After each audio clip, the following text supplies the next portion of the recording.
सेवण जे LS बचाव बंद के 2 कच ॾियण बावजूद मंछर में पानी सतह घटिजण बजाए वधण करे वधीक ॻोठ मुतासिर थी रहिया आहिनि। मंछर जे तेज़ बह करण सबब गच आबादी वारे ॻोठ ॿोड़ी जो नालो निशान ख़त्म थी वियो आहे। समूरा घर ड्रही पानी में लुड़ी विया आहिनि। होॾां मंछर जो पानी अड़ल हेठि अड़ल टेल एलएस बंदनि समेत मुख़्तलिफ़ हंधनि तां सिंधु दरिया में छोड़ करण बावजूद पानी में लाथ न अची सघी आहे ऐं पानी में मुसलसल बाहि जो सिलसिलो जारी आहे।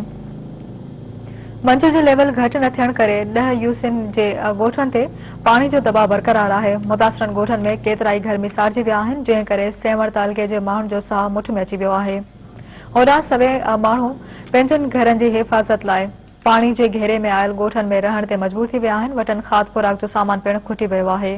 ॿिए तरफ़ मुख़्तलिफ़ ॻोठनि में पीअण जे पाणी, राशन ऐं ॿेड़ियुनि जी खोट पैदा थियण करे आर्मी जे जवाननि पारां ॻोठनि में फाथल माण्हुनि खे रेस्क्यू करण जो अमल जारी आहे, पर ज़िले इंतिज़ामिया मुतासिर माण्हुनि खे बहितर सहूलियतूं ॾियण में मुकमल तौर नाकाम थी वई आहे। होॾां मंछर जो पानी भांज सईदाबाद गेड स्टेशन में दाख़िल थियण बैदि भांज शहर खे बि ख़तरो बरक़रार आहे, पर ॾिनल रिंग बंदि ते शहरियुनि पारां कमु जारी आहे।